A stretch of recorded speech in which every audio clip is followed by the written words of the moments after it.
All right, shut the front door. You're going to want to write this one down. Bookmark it, come back to it, because I'm going to explain to you why Christine Wasley, the mother of Nolan Wells, is in hot water with a lot of the black community and what she can do about it. Check it out.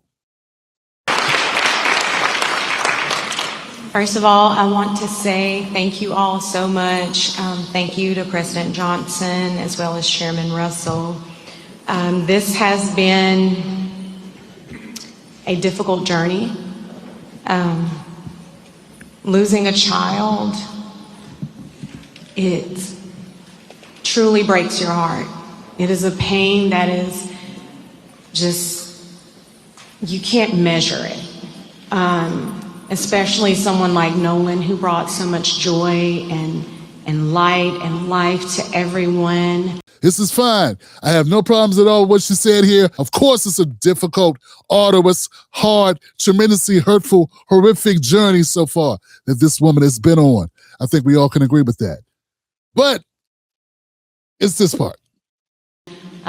You don't find too many genuine people like him. So to lose that light at such a young age under these circumstances has been absolutely difficult. Which is why we've gone this route. There's so many people out in the public asking all of these questions, but the only question that we have is what happened to our son. Right. That is the only question. Once again, another great moment for her. Of course, this is what everyone is thinking. What about the boat? What about the keys? What about the phone? And what the parents want to know is, what happened to my son? What happened to my child?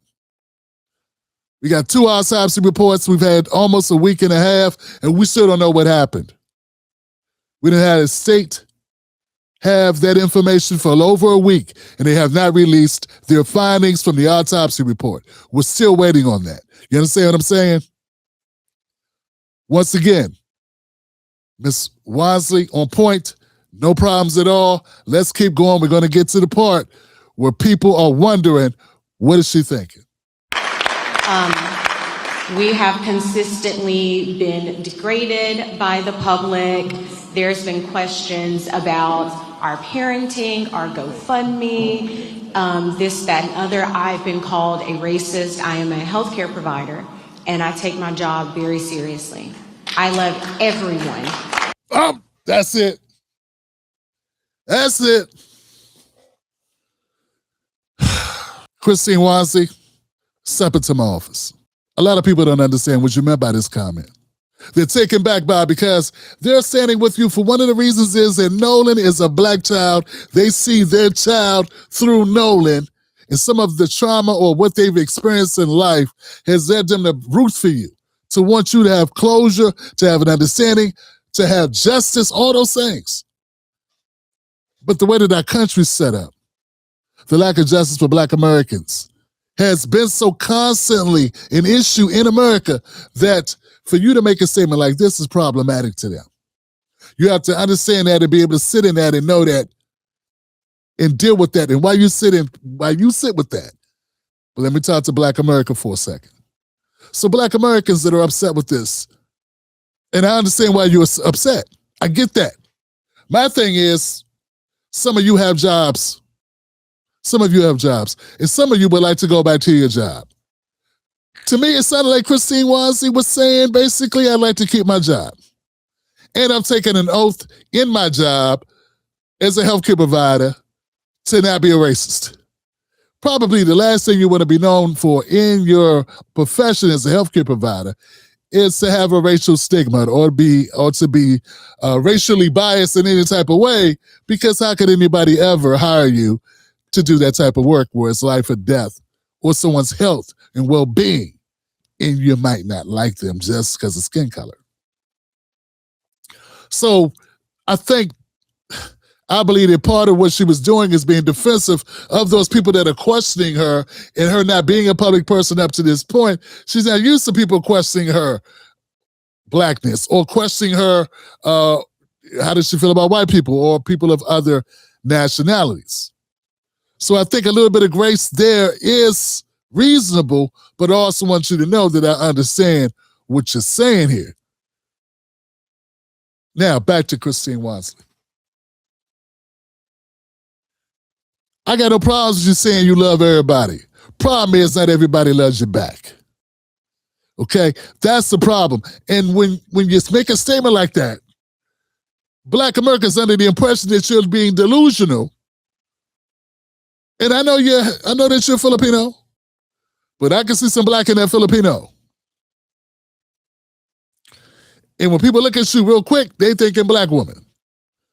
And for you to say, well, I love everybody, I'm not racist, and these people are, it should not be this way. But the way that it is that Black America needs confirmation from you that you understand the racial dynamics in which this country is set up and how it operates. And when you make a statement like, I'm colorblind, which is the equivalent of what you just said, the only way that you can mitigate that, resolve that issue so that everybody's feeling fine and comfortable with you is if after you say, I love everybody, but of course I love Black America. If you would have ended it on that note, you ain't going to save yourself from the scrutiny of everyone.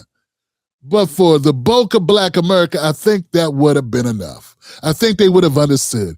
They would have understood we live in a system, we live in a situation where we have to make people comfortable. It's been part of the job. Everybody's not crazy like me. At one point in time, I had to make a decision who I'm going to advocate for. And I decided primarily my advocacy would be for Black Americans. That hurt me very much with white folks. Because they want me to say, I advocate for everybody if they proceed to advocate for them more than anyone else. Because that's how people are built. I chose to advocate for Black Americans because we need it the most, and they're my people. And I love Black America. I love Black people. See how that works? If you'd have done it that way, you'd have been fine. And I think that's part of the criticism. And also, let me keep this real with you. Look, I understand that you're trying to keep both eyes or both balls in the air of your Filipino-ness and your blackness, and you also biracial, and I get all that. And you sounded like a biracial woman right there, and I get that. But I want you to understand, the white people that didn't like you yesterday are still not going to like you just because you made that statement. They're not going to like you anyway. You ain't going to win over racists. Don't try to win over racists, because it's impossible.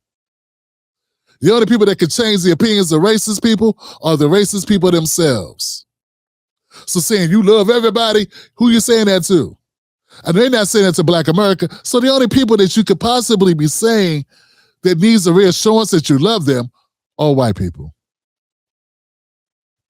Maybe Asians. And the ones that would question if you love them obviously don't love you. Because they don't see you like themselves. That's why they got to ask that question. That's why they question you. Because they're projecting their bias onto you.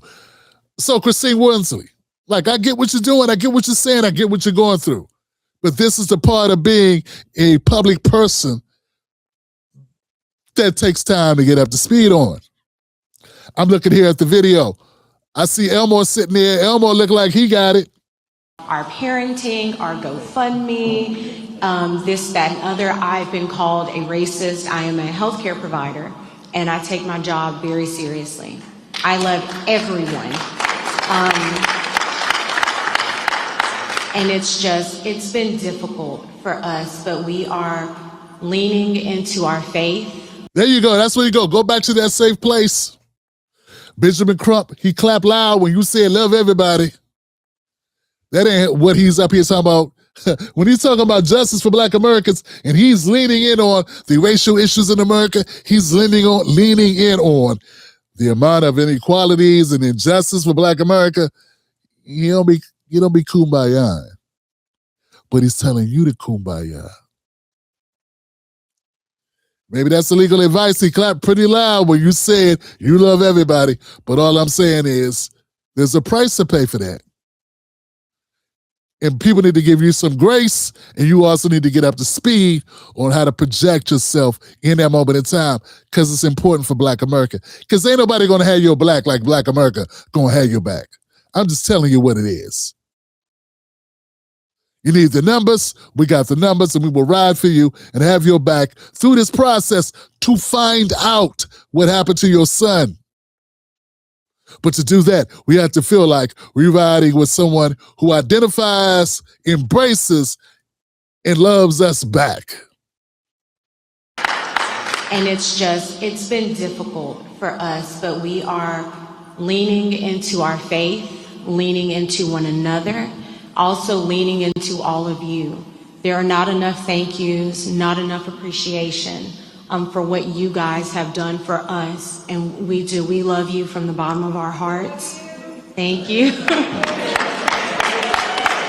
And so it is our hope that our local authorities will do what they need to do, because us having the preliminary autopsy results and hearing nothing from them, it's heartbreaking and it's concerning, which again is why we are here, why we have asked for this help.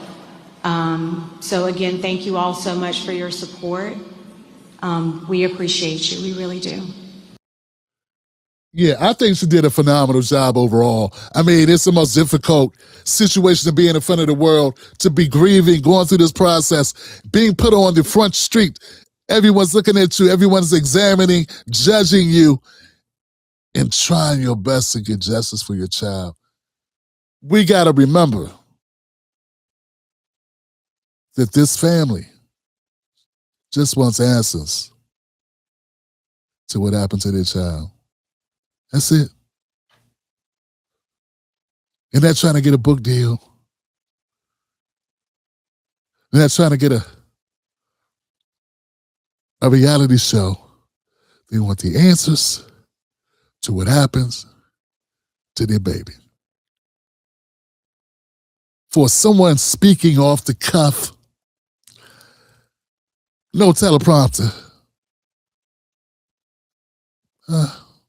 At the end of the day, it is the Mississippi State Medical Examiner's Office that owes not just all of us, but that family answers to what happened. You live in a city, you live in a state, you provide taxes, you pay your taxes. You are owed a level of duty and service from your state. And when the time comes, you demand that those services be rendered to you, and one of those services is a police investigation. A timely, thorough, unbiased police investigation. That's what should happen. This family should not have to wait on, or should not have to lean on celebrity-funded independent autopsies to get information that the state should have provided them. That, my friends, is an injustice in itself. Do you think Christine Wasley did a good job? How'd she do? Are people expecting too much of this family? Are we not expecting enough? What say you? Put it in the comments section below. My name's Tim Black. I'll see you on the next video. Until next time, lies are easy and safe. The truth is dangerous. Stay dangerous.